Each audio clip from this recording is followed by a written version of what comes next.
हल्ला बोल भाई हल्ला बोल भाई हल्ला बोल भाई हल्ला बोल, हल्ला बोल भाई हल्ला बोल भाई हल्ला बोल भाई हल्ला बोल।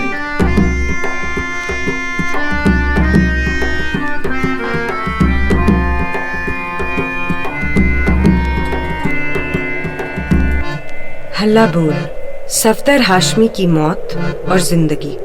हल्ला बोल भाई हल्ला बोल भाई हल्ला बोल भाई हल्ला बोल, हल्ला बोल भाई हल्ला बोल भाई हल्ला बोल भाई हल्ला बोल। जुलाई 1988। गुरु और शिष्य। जब हमने नाटक पर काम करना शुरू किया, सफदर की उम्र 34 की थी। उसे थिएटर करते हुए 1.5 दशक हो चुका था, जिसमें 1 दशक सिर्फ नुक्कड़ नाटकों का था।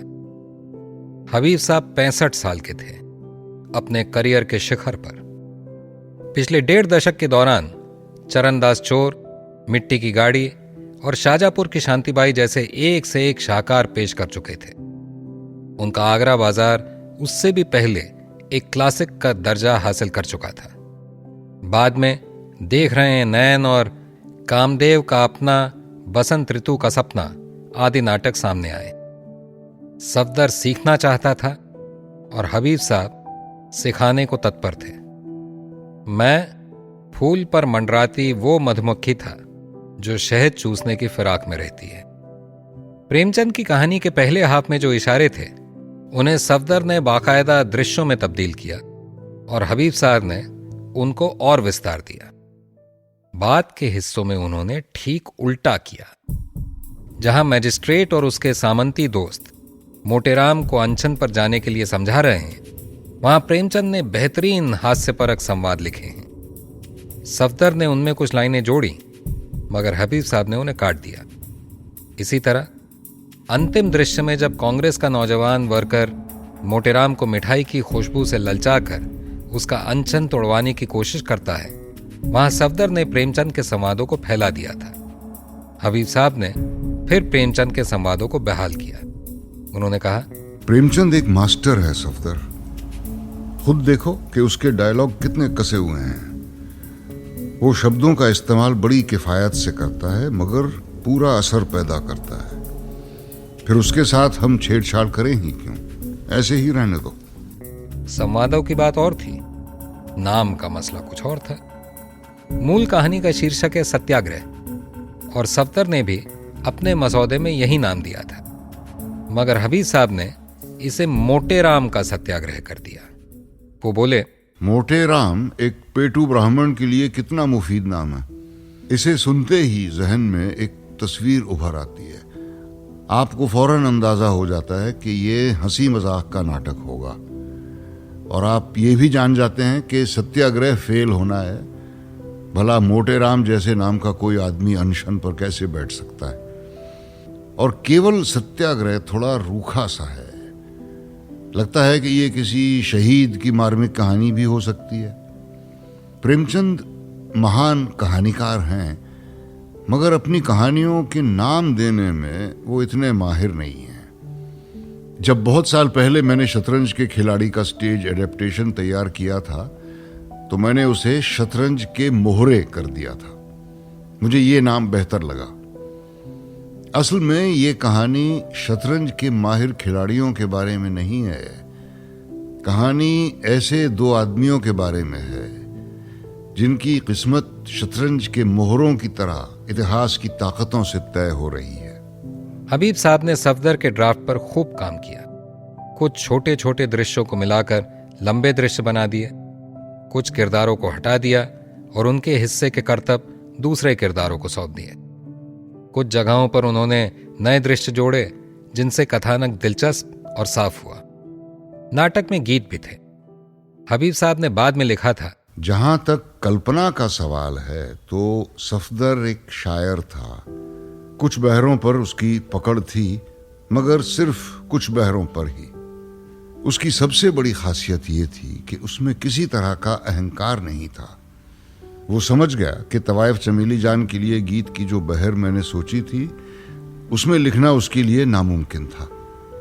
इसकी वजह ये थी कि छंद शास्त्र का उसे बहुत कम तजुर्बा था, जिसकी वजह से वो कभी कभी उन बहरों में भी गलतियां कर देता था जिन पर उसकी दरअसल पकड़ थी। जैसे पिंगल, आल्हा उदल का बहर, जो वो सबसे अच्छी तरह जानता था। सफदर के इतने जल्दी चले जाने का एक और बड़ा गम है। मुझे ये उम्मीद थी कि वक्त के साथ मैं उसे शायरी में उसकी उन कमजोरियों से वाकिफ करा सकूंगा और वो समझ बूझ के साथ उन कमियों को दुरुस्त भी कर लेगा, क्योंकि उसका दिमाग बहुत तेज था। मुझे नियाज हैदर की याद आती, जिन्होंने मेरी शायरी की शुरुआती दिनों में मुझे बेशकीमती सुझाव दिए थे। मगर सफदर इतने सारे सांगठनिक मामलों में इस कदर उलझा रहता था, पार्टी के कामों में और नाटक के बंदोबस्ती पहलुओं में, कि मुझे उसकी शायरी सुधारने का ये काम फिलवक्त मुलतवी करना पड़ा। और फिर वो वक्त कभी आया ही नहीं जब मैं उसे शायरी सिखा पाता।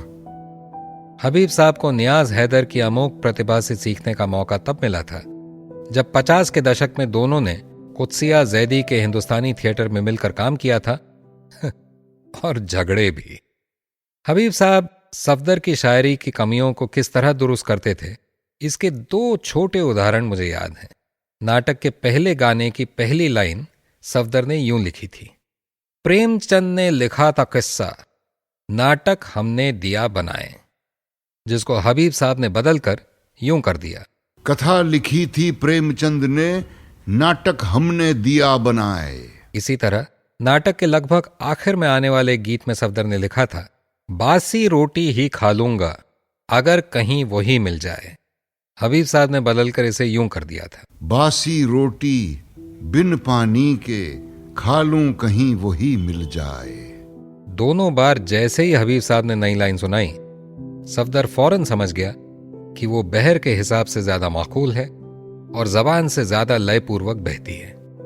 दूसरे उदाहरण में उन्होंने सिर्फ बहर नहीं सुधारी, बल्कि भूखे अनशन करते ब्राह्मण की दुर्दशा को और उजागर कर दिया। जब काजल घोष और देवीलाल नाग ने इन गानों की धुनों को तराशा तो और भी घना असर पैदा हुआ। कमाल की बात यह है कि यह सब कुछ सिर्फ 29 दिनों के वक्फे में हुआ। पहली रीडिंग से लेकर ड्रेस रिहर्सल तक सिर्फ 29 दिन। इतवार को छोड़कर हम बाकी दिनों सिर्फ शाम को ही काम किया करते थे। हमारी किस्मत अच्छी थी कि माला के चलते हमें लोधी कॉलोनी स्थित सरदार पटेल विद्यालय के ऑडिटोरियम में रिहर्सल की इजाजत थी। प्रिंसिपल विभा पार्थसारथी और मैनेजर पाठक भाई के स्नेह की वजह से हमें वो ऑडिटोरियम घर सा लगता था। 24 जुलाई शो से पहले का आखिरी इतवार था और नाटक तैयार होने के कहीं करीब न था। शिवानी की मदद से शैला अभी भी मोनिका दी की देखरेख में कॉस्ट्यूम पर काम कर ही रही थी। नाटक का मुख्य गीत अभी सफदर को लिखना था। यह नाटक में 2 जगहों पर आना था। अभिनेता अभी लाइनों पर अटक रहे थे, गाने वाले अभी गानों को पढ़कर गा रहे थे, सेट पर रंग अभी होने थे। ऊपर से मेरी नजर में क्लाइमैक्स मारक नहीं बन पाया था।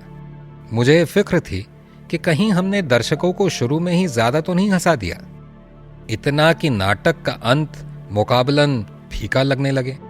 मतलब कहीं लोग हंसते हंसते ऊब तो नहीं जाएंगे, और अगर ऐसा हुआ तो क्या इसके लिए चमेली जान वाला दृश्य जिम्मेदार होगा। 303 और कांग्रेस वर्कर के 2 किरदारों को निभाने के अलावा मैं स्टेज मैनेजर भी था। सो मुझे एक्टर्स के टाइम टेबल तय करने के लिए लगातार हबीब साहब से बात करनी पड़ती थी। हम स्कूल की कैंटीन में चाय की चुस्कियां लेते रिहर्सल का शेड्यूल तय कर रहे थे। पास में सफदर अपने आखिरी गीत की लाइनों से कुश्ती लड़ रहा था, लेकिन उसके कान हमारी बातचीत पर भी लगे हुए थे। मैंने कहा, हबीब साहब, अब तो सिर्फ 5 ही दिन बचे हैं, नाटक तैयार हो जाएगा। हबीब साहब ने अपना पाइप जलाया। तुम सही कह रहे हो, वक्त बहुत कम है। मगर मैं तुम्हें एक छोटी सी ट्रिक बताता हूं। ये मैंने इंग्लैंड में ओल्ड विक में सीखी थी। वहां मेरे एक उस्ताद कहते थे कि अगर पूरे नाटक पर फुर्सत से काम करने का वक्त नहीं है तो ओपनिंग और क्लाइमैक्स में कोई कसर मत छोड़ो। बीच का हिस्सा खुद अपने आप को संभाल लेगा। हम भी यही करेंगे। हमारी ओपनिंग बढ़िया है, एंड में अभी जान नहीं है, उसे और उठाना है। हबीब साहब, कहीं ऐसा तो नहीं है कि हम दर्शकों को शुरू में कुछ ज्यादा हंसा रहे हैं और इस वजह से अंत सपाट लगने लगा है? इंटरेस्टिंग। वैसे मुझे नहीं लगता कि शुरुआती हिस्से को कम मजेदार बना देने से बाद का हिस्सा खुद ब खुद ज्यादा मजेदार हो जाएगा। मगर हंसी कंटेजियस होती है, फैलने वाली चीज। हमें आखिर के लिए कुछ वैसा करना होगा। और फिर उसी दिन उन्होंने आखिरी सीन के ताली की कुंजी भी खोज ही ली। जब नौजवान कांग्रेस कार्यकर्ता मोटेराम को अपना अनशन तोड़ने के लिए ललचाता है और दर्शक मोटेराम को खाने पर टूट पड़ते हुए देखते हैं, तो कोरस सामने आता है और गीत गाने लगता है। इसके साथ एक एक करके सारे एक्टर स्टेज पर आते हैं और मोटेराम को खाते हुए देखकर ठहाके लगाने लगते हैं। इस तरह हबीब साहब ने मंच पर दर्शकों का एक और समूह पैदा कर दिया था, जो ठहाके लगाकर नाटक के असली दर्शकों को इशारा कर रहा था कि उनकी प्रतिक्रिया क्या होनी चाहिए। इस तरह पूरे नाटक में भरपूर हंस चुकने के बावजूद दर्शक फिर हंसी से लोटपोट हुए और क्लाइमैक्स एक उठान पर जाकर खत्म हुआ।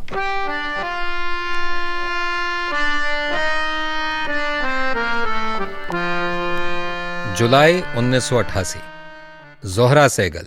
जोहरा हिंदुस्तान वापस आ गई है और काम की तलाश में है। वो मेरे साथ काम करना चाहती है। तुम्हें लगता है कि हम उसे अपने नाटक में ले सकते हैं? हबीब साहब, मोनिका दी, सफदर और मैं एक दिन रिहर्सल के बाद बात कर रहे थे जब हबीब साहब ने हमसे ये बात साझा की। मुझे कुछ पता नहीं था कि वो किसके बारे में बात कर रहे हैं, मगर सफदर खुशी से उछल पड़ा। जोहरा सहगल, दी जोहरा सहगल, पृथ्वी थिएटर्स वाली जोहरा सहगल, उन्हें काम की तलाश है। बिल्कुल बिल्कुल, उनके साथ काम करना तो हमारे नसीब की बात होगी। 8 साल उदय शंकर के साथ और 14 साल पृथ्वीराज कपूर के साथ काम करने के बाद जोहरा सहगल तकरीबन 25 साल इंग्लैंड में रह चुकी थीं और जहां वे मुख्य रूप से टेलीविजन में काम करती थीं। भारत में लोग उनको लगभग भूल चुके थे। 90 के दशक में और उसके बाद एक बार फिर लोग हिंदी फिल्मों में उनके काम के जरिए उनको पहचानने लगे हैं। उनकी पैदाइश 1912 की थी और लिहाजा जब उन्होंने हमारे साथ काम किया तब वो 76 साल की हो चुकी थीं। एक तरह से वो भारत में अपना दूसरा डेब्यू कर रही थीं। उन्हें मोटेराम की बीवी पंडिताइन का किरदार दिया गया। मोटेराम की भूमिका निभा रहे त्यागी उनसे ठीक 30 साल छोटे थे, पर जोहरा आपा के अभिनय से यह फासला पता ही नहीं चलता था। उनकी चाल चुस्त थी और पैरों में एक नर्तकी का हल्कापन। आवाज पर उनकी पकड़ मुझे अभिभूत कर देती थी। वो हर बार हर स्वर को बिल्कुल सटीक ढंग से पकड़ लेती थीं और लंबी से लंबी लाइन का आखिरी अक्षर तक ऑडिटोरियम में पीछे बैठे दर्शकों तक साफ पहुंचता था। जब मैंने उनसे आवाज की इस खूबी के बारे में पूछा तो उन्होंने निर्लिप्त भाव से बताया कि वो वोकल रियाज करती हैं। ओ, हर रोज? मैंने कहा, यानी तुम नहीं करते? उनकी आंखें अविश्वास से फैल गईं और मेरे जी में इस ख्वाहिश ने करवट ली कि काश ये धरती अभी फट जाए और मैं उसमें समा जाऊं। उनका पेशेवर अंदाज मिसालिया था। वो हर रोज बिल्कुल सही टाइम पर पहुंच जाती थीं। मैं रोज आने वाले कल के रिहर्सल के शेड्यूल का ऐलान कर दिया करता था, लेकिन हबीब साहब तो हबीब साहब थे। वो थोड़े ही अपनी योजनाओं में कैदी होने वाले थे। वो किसी बारीक सी चीज पर उलझ जाते और उस जरा सी चीज को दुरुस्त करने के लिए घंटों जुटे रहते। यूं तो जोहरा आपा भी परफेक्शनिस्ट थीं, मगर वो घर से ही पूरा अभ्यास करके निकलती थीं। ऊपर से उनके हुनर का स्तर भी इतना ऊंचा था कि हबीब साहब को उनके ऊपर वक्त जाया करना ही नहीं पड़ता था। यहां तक कि अगर जोहरा आपा कुछ तैयार करके लाई हैं और हबीब साहब को उनसे कुछ नया करवाना है तो भी पलक झपकते हुए बात को पकड़ लेती थीं इसका नतीजा ये होता कि फ्लोर पर उनको बहुत कम वक्त बिताना पड़ता था, और अगर सीन में कुछ वक्त लगे भी तो सिर्फ किसी को एक्टर की वजह से ही लगता था, उनकी वजह से कभी नहीं। लिहाजा ज्यादातर उन्हें एक तरफ बैठकर इंतजार ही करना पड़ता था। उन्हें इस तरह इंतजार करते देखकर मैं नर्वस हो जाता था। जब एक दफे वो घंटे भर तक इसी तरह इंतजार करती रही तो मुझे खराब लगा और मैं उनके पास जाकर माफी मांगने लगा। वो बोली, चिंता मत करो, मुझे मालूम है तुम सब शौकिया एक्टर हो। मैं यहां तुम लोगों से वैसी उम्मीद नहीं करती जो किसी पेशेवर कंपनी से करती, मगर तुम लोगों का जोश और लगन देखकर मुझे अच्छा लगता है। मुझे मालूम है तुम सब कितनी मेहनत कर रहे हो। मुझे भी मजा आ रहा है हबीब के साथ, सफदर के साथ, तुम सब लोगों के साथ काम करते हुए। जानते हो, हबीब मुझसे 10 साल छोटा है, मगर उसे देखो, ऐसे लगता है जैसे मेरा परदादा है। वो हमेशा से ही ऐसा था। 40 के दशक में भी जिस वक्त मैं उससे पहली बार मिली थी, उसके ऐसे ऐसे आइडिया थे जो हम में से किसी के समझ में नहीं आते थे। आला दर्जे का जीनियस। ज़ोहरा आपा ने हमारे साथ पहले 2 शो में काम किया। जब नाटक को फिर से परफॉर्म करने की बात आई तो सफदर उनके पास गया, मगर उन्होंने विनम्रता से इनकार कर दिया। ज़ोहरा आपा ने अपने संस्मरणों में लिखा है कि उन्होंने 2 वजहों से सफदर का प्रस्ताव नकार दिया था। पहली बात तो ये कि उन्हें नाटक के लिए अपने बाल रंगने पड़े, मैं पूरी कार्टून लग रही थी, और दूसरी बात, उन्होंने कभी मुफ्त में काम नहीं किया था। हालांकि हमने पहले 2 परफॉर्मेंसेस के लिए उन्हें भुगतान दिया था, मगर वो हमारी माली हालत जानती थीं, सो हमारे लिए और ज्यादा कठिनाई पैदा नहीं करना चाहती थीं। सफदर की हत्या के बाद विरोध में वो भी शामिल थीं, और सफदर की पहली बरसी पर जब रविंद्र भवन में कविता पाठ रखा गया तो फैज के इंतसाब को पढ़ते हुए उन्होंने ही शाम की शुरुआत की थी। उस शाम शबाना आजमी, जावेद अख्तर, ओमपुरी, रोशन सेठ, इंद्रानी रहमान और कृष्ण खन्ना जैसे चोटी के कलाकारों ने भी कविताएं पढ़ी थीं।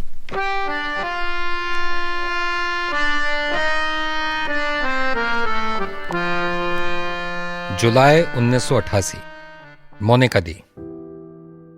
जन्म के साथ जुड़ने से पहले मैंने कुछ दिनों तक ड्रामाटेक के साथ काम किया था। ड्रामाटेक दिल्ली के रंगमंच की दुनिया में रह रहकर बनने और गायब हो जाने वाले समूहों में से एक था। यह समूह रंगमंच में दिलचस्पी रखने वाले IIT के कुछ ग्रेजुएट्स ने बनाया था। उनके समूह में मैं सबसे छोटे उम्र का था। मैं तो खैर IIT से नहीं था, और उन्होंने मुझे स्टेज मैनेजर बना दिया था।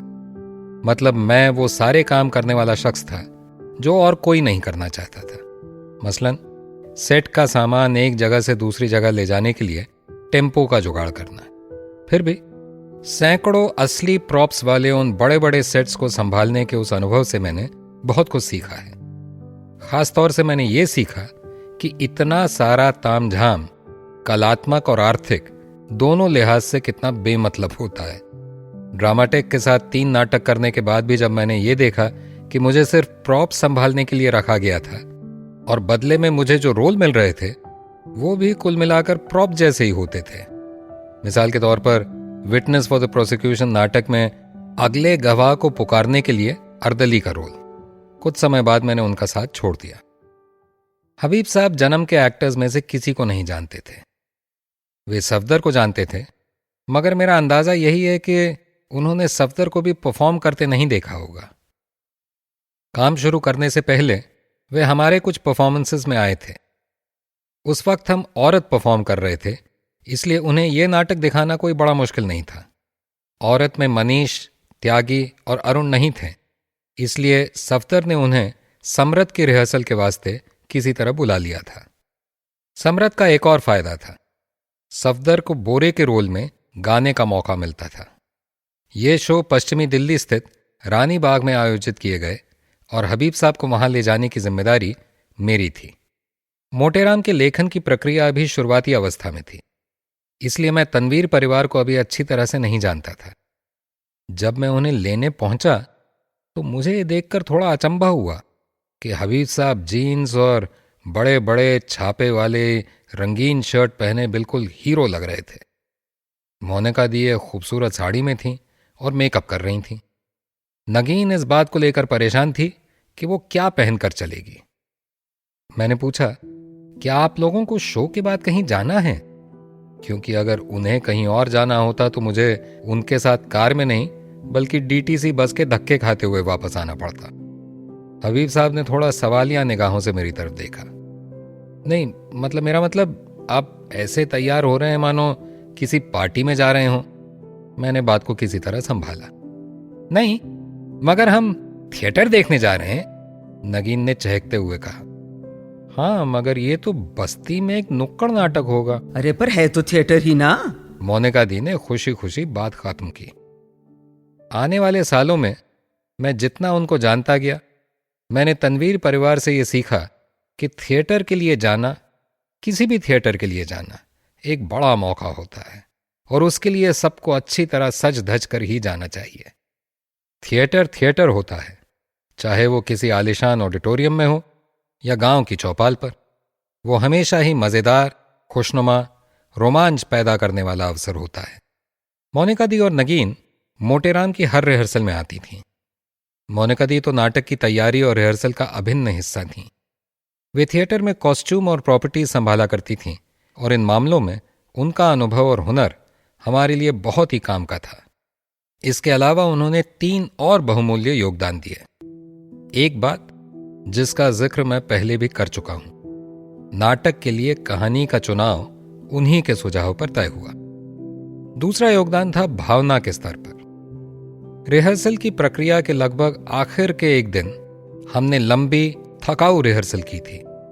लगभग 9 बजे जब अमूमन काम समेटने का समय होता था, हबीब साहब ने कहा कि अब एक रन थ्रू और होगा, मतलब पूरा नाटक शुरू से अंत तक।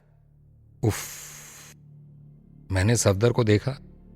सफदर ने थोड़ा हिचकिचाते हुए कहा, हबीब साहब वो 9 बज चुके हैं।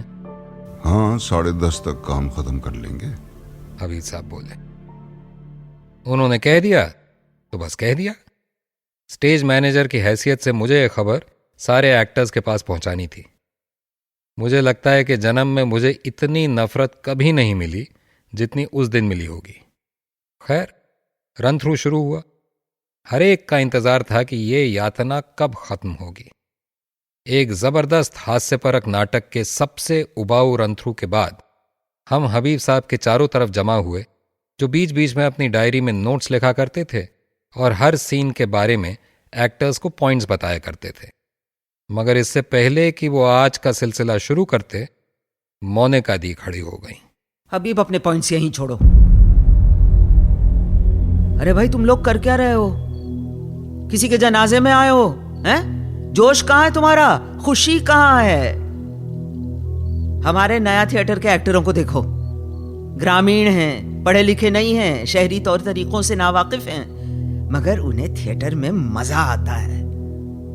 चाहे गांव की चौपाल में परफॉर्म कर रहे हो, चाहे इंग्लैंड के आलिशान थिएटर में, चाहे उनका पहला शो हो, चाहे 100वां शो हो, चाहे वो परफॉर्म कर रहे हो, चाहे रिहर्सल कर रहे हो, चाहे उन्होंने अभी काम शुरू किया हो, चाहे रात भर काम किया हो, वो हर दम मजे से काम करते हैं। एक्टर वो है जो दर्शक को जोश दे, ऊर्जा दे, अपने आप को झोंक दे। हमारा नाटक बढ़िया है, इसका मजा लो। मैं कभी नहीं भूल पाऊंगा जिस अंदाज से उन्होंने झोंक दो कहा था। छोटी सी और कुछ गोल मटोल सी मोनिका दी चलती नहीं थीं, गोया पानी की तरह बहती थीं। उन्होंने अपने पूरे शरीर को इस शब्द में झोंक दिया था। उनकी इस छोटी सी नसीहत से हमारे खेलने की अदा बदल गई। उन्होंने मुझे एक और चीज बताई जो ऑब्वियस होते हुए भी ऑब्वियस नहीं है। बतौर स्टेज मैनेजर मेरी यह जिम्मेदारी थी कि सेट बदलने वाली टीम को संभालूं और हर दृश्य के लिए प्रॉप्स का ध्यान रखूं। मोनिका दी बोली, देखो, हमारे पास आगे वाला पर्दा नहीं है। जहां संभव हो वहां हम सेट बदलने के दौरान लाइटों को डिम कर लेते हैं, मगर हर जगह ये मुमकिन नहीं। छोटे शहरों में, कस्बों में कभी दिन में शो करना पड़े तो तब सेट बदलने की पूरी प्रक्रिया सबको दिखाई देती है। इसलिए जरूरी है कि तुम इसे टेक्नीशियन की तरह नहीं, एक्टर की तरह करो। नाटक की रफ्तार को जहन में रखो, हर चीज का अभ्यास करो, हर छोटी से छोटी चीज का। सेट बदलना घड़ी के पुर्जों जैसा होना चाहिए। ये काम बहुत खूबसूरत और सटीक ढंग से करना चाहिए। इसमें मजा आना चाहिए। हैं? तुम्हें मजा आएगा तो दर्शकों को भी आएगा ना। ये तीसरा सबक था। मंच पर मौजूद हर चीज और मंच के पीछे की भी हर चीज नाटक का हिस्सा होती है, लिहाजा उसमें मजा लेना चाहिए, क्योंकि मजा एक फैलने वाली चीज है, एक कंटेजियस एहसास है। ये बात मुझे आने वाले सालों में पता चली कि मोनिका दी ने अपने करियर की शुरुआत एक निर्देशक के रूप में की थी। बाद में भारतीय थिएटर के बने बनाए ढर्रे को निभाते हुए पत्नी दृश्य के पीछे खिसकती चली गई और पति पर स्पॉटलाइट बढ़ती चली गई। अंत में पत्नी सिर्फ वो रनवे बनकर रह गई जिस पर रफ्तार पाकर ही पति की ख्याति का विमान उड़ान भर पाता है।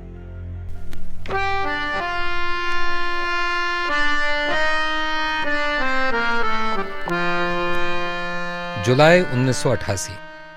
एक्टिंग क्या होती है? हबीब साहब एक्टर्स को हर रन के बाद पॉइंट्स दिया करते थे। ये ऐसे पॉइंट्स होते थे जिनको हमें जहन में रखना होता था, याद रखना होता था। यह अपने आप में एक स्थापित तरीका है।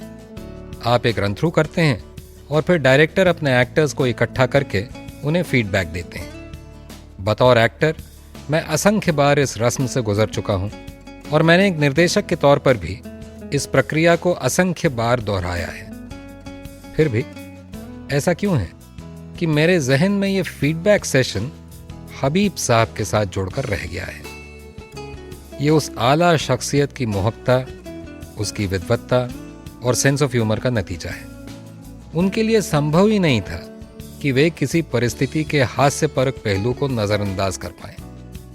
वो एक्टर्स को जो फीडबैक देते थे वो भी हास्य में लिपटा होता था, कभी कोमल, कभी बारीक और कई बार पांव उखाड़ देने वाला।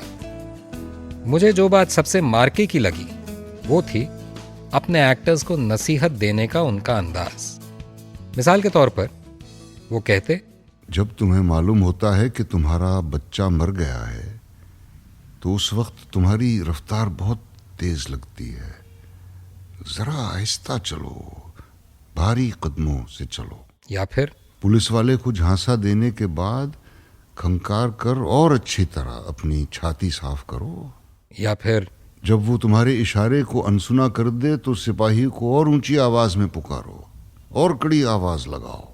अब आपको लगेगा कि इन हिदायतों में कुछ भी तो खास नहीं है, सिवाय इसके इनमें से किसी भी नसीहत में हबीब साहब भावनाओं या जज्बात के बारे में बात ही नहीं कर रहे हैं। आने वाले सालों में मैंने बार बार इस बात को देखा। हबीब साहब कभी भी अपने एक्टर्स से भावना नाम की चीज के बारे में बात नहीं किया करते थे। वो कभी भी ये नहीं कहते थे कि इसमें और जज्बात लाओ या इसे और फीलिंग के साथ निभाओ वगैरह। मिसाल के तौर पर आप ऊपर दी गई स्थितियों को देखिए। दूसरे निर्देशकों के पॉइंट शायद ये होते, हमें और ज्यादा शौक दिखाओ, या मगरूर अंदाज में निकल जाओ, या और ज्यादा गुस्सा दिखाओ। महसूस करने की बजाय करने पर हबीब साहब का यह फोकस कई बार तो चकरा देने की हद तक चला जाता था एक्टर के लिए। 1990 में हबीब साहब श्रीराम सेंटर रेपेट्री के लिए असगर वजाहत के नाटक जिस लाहौर ने व्याख्या वो जन्मयानी का निर्देशन कर रहे थे। ये नाटक बंटवारे की पृष्ठभूमि में लिखा गया है। ये एक बूढ़ी हिंदू औरत की कहानी है जो लाहौर में अपनी हवेली को छोड़कर नहीं जाना चाहती, हालांकि उसका पूरा कुनबा भारत के लिए पलायन कर चुका है। जब यह हवेली भारत से आए एक मुस्लिम परिवार को आवंटित कर दी जाती है तो उन्हें मालूम चलता है कि यहां एक हिंदू औरत अभी भी मौजूद है। जैसे जैसे नाटक आगे बढ़ता है, ये बूढ़ी औरत इस्लामिक कट्टरपंथियों के अलावा हर एक की अजीज हो जाती है। इस नाटक में एक किरदार शायर का है जो रात में शहर की सड़कों पर भटकता है। एक दृश्य में वो सड़क किनारे चाय बेचने वाले को जगाता है। झल्लाहट में चाय वाला एक मोटी सी गाली देता है, मगर फिर उसे पता चलता है कि ये तो उसका चहेता शायर है और वो शर्मिंदा होता है। ये एक मजेदार सीन था। पहली बार जब मैंने इसकी रिहर्सल देखी तो मेरी भी हंसी छूट गई थी। मेरी नजर में तो इस सीन में कोई कमी नहीं थी। फिर हबीब साहब ने एक्टरों से यह दृश्य फिर से करने को कहा। इसके बाद फिर और फिर एक बार, तकरीबन दर्जन बार उन्होंने ये दृश्य दोहरवाया। हर बार वो उससे कोई छोटी सी चीज दुरुस्त करने के लिए कहते। मसलन, जब गाली देते हो तो अपनी जांघ पर और जोर से थाप मारो, या नहीं नहीं, आंखें 3 बार मत मलो, 2 बार ही काफी है। जब चाय वाले का हिस्सा दुरुस्त हो गया तो हबीब साहब शायर की ओर मुड़े। ना ना, हंसते हुए अपने सिर को इतना पीछे मत करो। या जब उसको जगाते हो तो अपना मुंह खुला मत रखो। जब वो गाली दे तब अपना मुंह खोलना, मगर मुंह खोलना सिर्फ हल्की सी हंसी के लिए। इसे अतिशयोक्ति मत मानिएगा। उन्होंने वाकई इन छोटी छोटी चीजों पर 2 घंटे से ज्यादा लगा दिया था।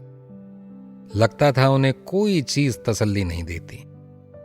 आखिरकार एक्टरों की हिम्मत ने जवाब दे दिया। शायर का किरदार निभा रहे एक्टर ने मिन्नत करते हुए कहा, सर, मैंने इसको इतनी बार किया, हर तरह से, आप कैसी फीलिंग चाहते हैं? इस पर हबीब साहब ने खामोश हल्के से मुस्कुराते हुए उसको देखा। वो उठे और उसे करके दिखाया। कोई शक नहीं था, जो उन्होंने किया वो लाजवाब था। इसके बाद वे शायर की तरफ मुड़े और कहा, तुम फीलिंग्स के बारे में कुछ ज्यादा सोच रहे हो।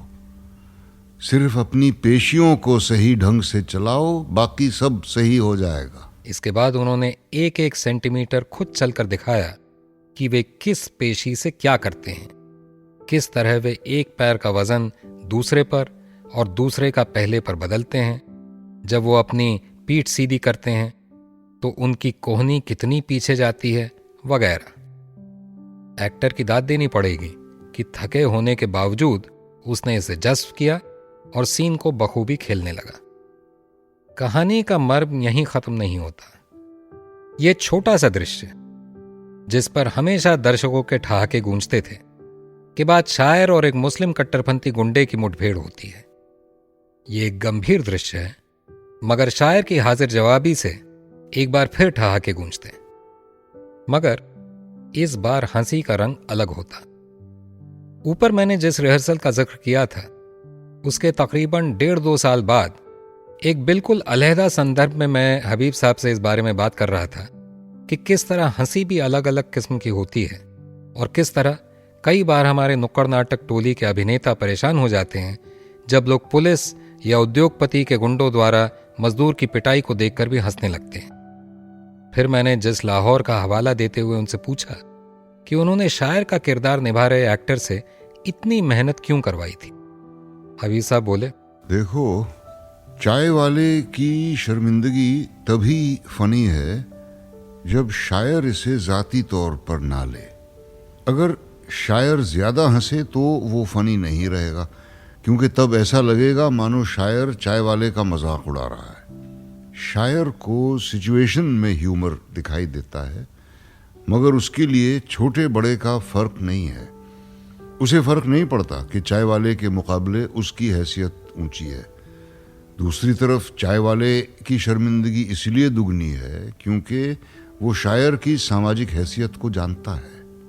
शायर का पढ़ा लिखा होना उस गुंडे का मुकाबला करने के लिए उसे आत्मविश्वास देता है। वो देखते देखते अपने तर्कों से उसका कीमा बना देता है। हम चाहते हैं कि दर्शक इस पल पर हंसे, क्योंकि यहां जो हंसी होगी वो राजनीतिक हंसी होगी, जिसके माध्यम से दर्शक भी रूढ़िवादी राजनीति के खिलाफ अपनी असहमति जाहिर करेंगे। मगर ये हंसी उस समय तक नहीं आएगी जब तक कि तनाव इतना नहीं बढ़ जाता कि ऐसा लगने लगे कि गुंडा शायर पर हमला करने वाला है। वो संभावना जिसे शायर की हाजिर जवाबी मिटा देती है। और शायर की जिंदगी के लिए पैदा हो रहा ये असली खतरा तब तक कन्विंसिंग नहीं होगा जब तक चाय वाले की शर्मिंदगी पर पैदा होने वाली हंसी संतुलित ना हो। ओ, तो ये बात थी। उस छोटी सी चीज को पैदा करने के लिए 2 घंटे तक थकाऊ रिहर्सल करनी पड़ी, क्योंकि आगे जो तनाव पैदा होने वाला था वो इस हंसी पर पैदा होता, और ये तनाव रूढ़िवादी गुंडे पर दर्शकों की आने वाली हंसी का आधार बनता, जो पूरे नाटक का न सही मगर उस दृश्य का राजनीतिक मर्म था। मेरी निगाह में एक्टिंग के प्रति हबीब साहब के रवैये की कुंजी यही थी। दर्शकों को महसूस होना चाहिए कि गुंडे से शायर को सचमुच खतरा है। उनमें वो बेचैनी पैदा होनी चाहिए, क्योंकि एक तरह से वो शायर उन आम इंसानों की चेतना का प्रतिनिधित्व करता है जो सद्भाव के साथ और हिंसा के बिना जीना चाहते हैं। मगर यह खतरा उस एक्टर के जरिए साकार नहीं होगा जो गुंडे की भूमिका निभा रहा है। हालांकि उसकी भूमिका और उसकी एक्टिंग महत्वपूर्ण थी, और उसकी भी बार बार और बड़े सटीक ढंग से रिहर्सल कराई गई थी, जिससे उसका किरदार एक कैरिकेचर भर न रह जाए, बल्कि मुख्य रूप से तब पैदा होगा जब आप दर्शकों को उचित मनोदशा में ले आएंगे, जिसके लिए आपको पिछले दृश्य के हास्य को सटीक संतुलन में रखना होगा। कहने का मतलब यह है कि दरअसल एक्टर वो बर्तन है जो भावनाओं को दर्शकों तक ले जाता है, जैसे गिलास खुद नशे में डूबे बिना शराब को पीने वाले तक लेकर जाता है। शराब और गिलास की ये उपमा नाट्यशास्त्र में मिलती है। व्यवहार के धरातल पर एक्टर और डायरेक्टर के लिए इसका क्या मतलब है, ये मैं तब तक नहीं समझ पाया था जब तक हबीब साहब से नहीं मिला था।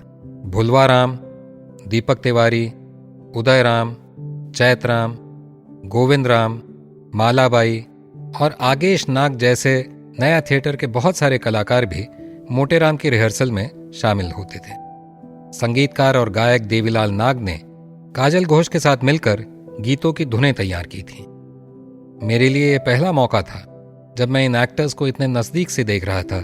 हालांकि परफॉर्म करते हुए मैंने उन्हें कई बार देखा था। सफदर इनमें से कईयों को अच्छी तरह जानता था। उसको इस बात का बड़ा मलाल था कि अब फिदाबाई एक्टिंग नहीं कर सकती थी। एक दिन हम उदय और गोविंद को एक छोटा दृश्य बनाते हुए देख रहे थे। यह स्क्रिप्ट में नहीं था और हबीब साहब ने उन्हें तकरीबन कोई हिदायत नहीं दी थी। फिर भी उनकी कोशिश पहली बार में ही कामयाब रही और यह टुकड़ा नाटक का हिस्सा बन गया। मुझे याद है कि इन लोगों को इस छोटे से हिस्से को इम्प्रोवाइज करते हुए देखकर सफदर किस तरह खुशी से चहक उठा था।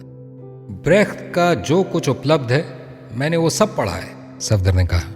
कसम से, एक्टिंग में डिस्टेंसिंग क्या होती है ये कोई हबीब साहब के एक्टरों से सीख है। नुक्कड़ नाटक के लिए हमें यही सीखना है।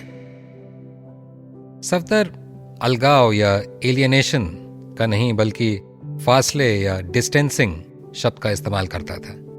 उसका मानना था कि डिस्टेंसिंग ब्रेख्त के मूल जर्मन फेरफ्रेमदुंग की धारणा के नजदीक पड़ता है। सफदर की निगाह में अलगाव शब्द एक सूखा, भाव रहित, बेजान एहसास देता है।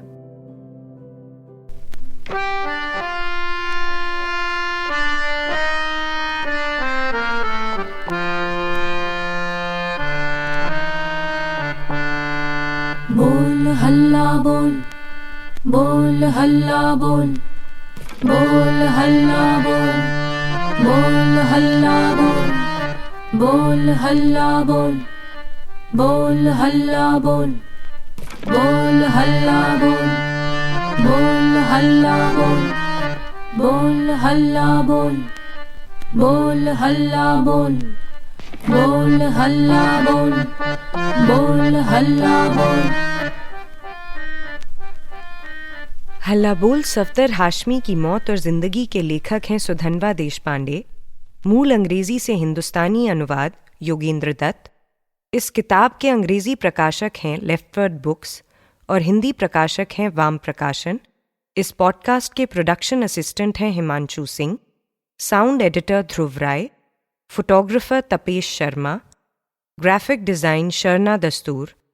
पॉडकास्ट की रिकॉर्डिंग हर्ट साउंड स्टूडियो नई दिल्ली में हुई है।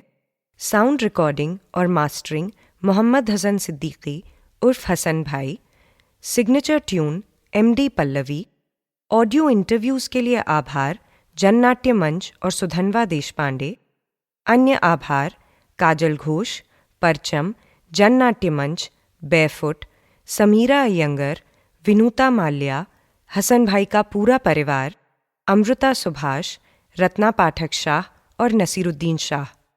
इस एपिसोड में आवाज़ें सुधनवा देशपांडे, सानिया हाशमी, रत्ना पाठक शाह और नसीरुद्दीन शाह। पॉडकास्ट के निर्देशक हैं आशीष पालीवाल और सुधनवा देशपांडे और निर्माता हैं आशीष पालीवाल।